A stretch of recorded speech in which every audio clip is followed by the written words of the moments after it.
तथाकथित योग गुरु और पतंजलि कंपनी के मालिक पर सुप्रीम कोर्ट ने सुप्रीम फटकार लगाई है।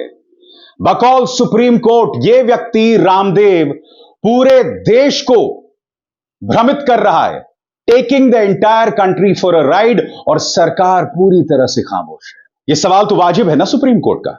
याद कीजिए, यह व्यक्ति लगातार कोरोना के वक्त हमारे डॉक्टर्स को गाली दे रहा था, उनके बारे में अनर्गल बातें कर रहा था। यही नहीं, इस आदमी ने कोरोना की वैक्सीन को लेकर भ्रमित करने वाले बयान दिए।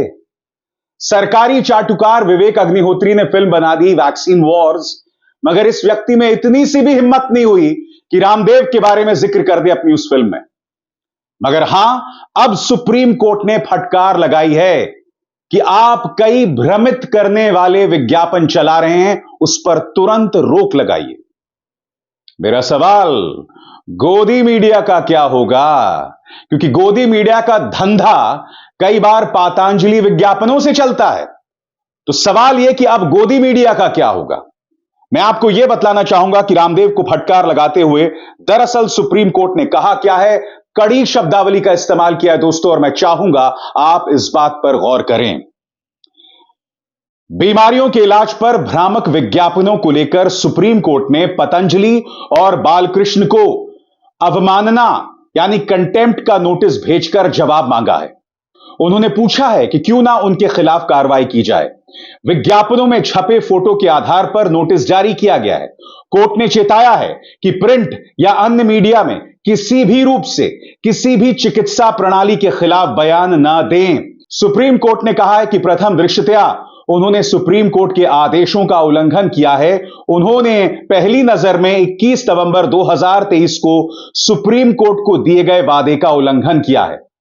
पतंजलि ब्लड प्रेशर, डायबिटीज, गठिया, अस्थमा, मोटापे को खत्म करने का दावा कैसे कर सकती है?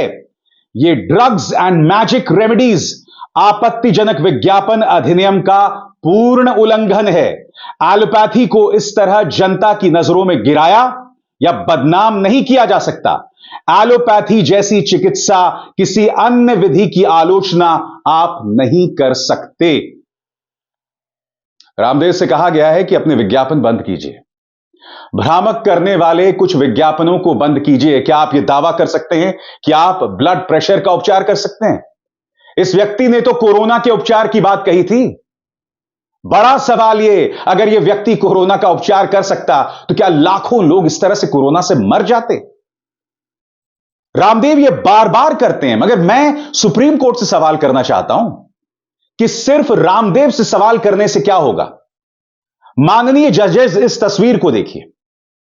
यहां पर रामदेव पूर्व मंत्री हर्षवर्धन और नितिन गडकरी के साथ दिखाई दे रहे हैं। इस व्यक्ति को मोदी सरकार की ताकत और शह मिलती रहती है। इसीलिए सुप्रीम कोर्ट यह कह रही है कि सरकार आंख बंद करके, आंख मूंद करके क्यों बैठी है। यह आदमी Ramdev is taking the entire country for a ride. पूरे देश को यह भ्रमित कर रहा है, मूर्ख बना रहा है, मगर सरकार आंखें मूंद कर बैठी हुई है। मैं आपको याद दिलाना चाहूंगा दोस्तों, जब रामदेव कटघरे में आए थे तब उन्होंने पत्रकारों से क्या कहा था कि अगर मेरी कोई गलती पकड़ी जाए तो मुझे सजाए मौत दे देना। याद है कि नहीं आपको? आज मैं रामदेव से पूछना चाहता हूं, सुप्रीम कोर्ट की सुप्रीम फटकार के बाद आपके इस वादे का क्या हुआ? बताइए। आपने तो कहा था ना कि अगर गलती निकले तो सजाए मौत दे देना। चलिए, सजाए मौत ना सही, क्योंकि मैं नहीं चाहता हूं कि आप जिस तरह से कुछ लोगों की जिंदगियों में थोड़ा परिवर्तन ला रहे हैं उसमें कोई कमी आए, उसमें कोई फर्क आए। और मैं आपसे पहले भी कह चुका हूं, आपने योग को जिस तरह से लोकप्रिय किया उसका असर मेरे परिवार के बुजुर्गों पर भी पड़ा था, मगर फिर आप रास्ता भटक गए। आप काला धन लाने की बात करने लगे, आप मोदी सरकार की चाटुकारिता करने लगे, और जब आपके पुराने वादों को लेकर पत्रकार आपसे सवाल पूछते थे तब आप इस तरह से धमकाया करते थे। सुनिए। जी आपने तो टीवी चैनल पर ये कहा था कि कौन सी सरकार आपको चाहिए, 40 रुपए पेट्रोल वाली सरकार, 300 रुपए सिलेंडर वाली सरकार। बाबा जी अच्छे भी का कुछ आप ही ने कहा था सरकार बनी थी, आपने कहा था कि नहीं कहा था बाबा जी? मैंने कहा था पूछ पड़ेगा मेरी। बाबा जी आपकी कंपनी पतंजलि, बाबा जी आपकी कंपनी पतंजलि ऐसे जाता है ना आदमी को ना। बाबा जी आप ही ने कहा था। अरे आदमी को मैं कह रहा भाई ऐसे प्रश्न मत पूछो। मैं तेरे प्रश्नों का उत्तर देने के लिए कोई ठेकेदार है कि तू जो भी पूछा मैं उसका उत्तर दूं।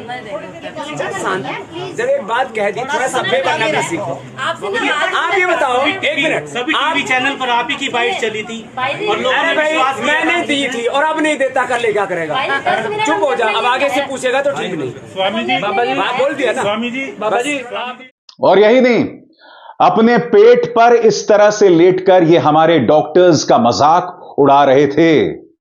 एक मेंढक को आपने सुना होगा टर टर टर करते हुए, अब रामदेव जी को सुनिए टर टर टर करते हुए।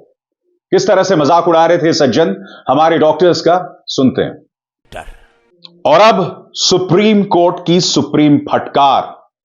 जी हां, सुप्रीम कोर्ट लगातार कह रहा है कि आप भ्रामक विज्ञापन कैसे चला सकते हैं, आप डॉक्टर्स का, एलोपैथी का अपमान कैसे कर सकते हैं। सुप्रीम कोर्ट ने पहले भी रामदेव से कहा था कि हम आपकी इज्जत करते हैं, आप अपनी बात कहिए मगर दूसरों की तौहीन करके नहीं। अब इनके विज्ञापनों के बारे में कहा जा रहा है कि आपके विज्ञापन भ्रामक हैं। मैं आपको याद दिलाना चाहूंगा दोस्तों, इनका एक दंत मंजन है, उस दंत मंजन में कटल फिश बोन्स का इस्तेमाल होता है, यानी कि मछली की हड्डियों का इस्तेमाल होता है। मगर रामदेव के उस दंत मंजन में लिखा हुआ था यह शाकाहारी है। मैंने उस पर शो किया था, मैंने कहा था कि इस दंत मंजन को खुद रामदेव प्रमोट कर रहे थे, एक विज्ञापन में खुद उसे प्रमोट किया जा रहा था, मगर बावजूद उसके रामदेव ने मुझ पर मुकदमा किया था मुझे लीगल नोटिस भेजा था दोस्तों, जिसका मैंने करारा जवाब दिया था और उसके बाद से चुप्पी छाई हुई है। आप कुछ भी गलत बयानी करेंगे और आपको लगता है लीगल नोटिस भेजकर आप किसी को डरा सकते हैं, किसी को धमका सकते हैं। इसीलिए सुप्रीम कोर्ट कह रहा है कि यह आदमी आउट ऑफ कंट्रोल है। रामदेव ने बार बार अहंकार का परिचय दिया है। 2014 के बाद इनमें जो अहंकार आ गया उसने तमाम हदों को पार कर दिया है। चूंकि ये न्यूज चैनल्स को विज्ञापन देते हैं, इसलिए न्यूज चैनल्स भी इनसे कोई सवाल नहीं कर सकते हैं। मैं दावे के साथ कह सकता हूं, सुप्रीम कोर्ट ने जो सुप्रीम फटकार लगाई है ना, किसी भी न्यूज चैनल ने उस पर प्राइम टाइम डिबेट नहीं की होगी। करेंगे भी कैसे? पैसा जो मिलता है, विज्ञापन का पैसा जो मिलता है, उसके सामने सच घुटने टेक देता है। इसीलिए तो रामदेव ऐश कर रहे हैं, इसीलिए तो ये कटघरे में नहीं है, और जो इन्हें कटघरे में रखते हैं उन्हें ये धमकाते हैं, मगर ये गलत फहमी में है। अभिसार शर्मा को दीजिए इजाजत। नमस्कार। स्वतंत्र और आजाद पत्रकारिता का समर्थन कीजिए, सच में मेरा साथी बनिए। बहुत आसान है दोस्तों, इस ज्वाइन बटन को दबाइए और आपके सामने आएंगे ये 3 विकल्प, इनमें से एक चुनिए और सच के इस सफर में मेरा साथी बनिए।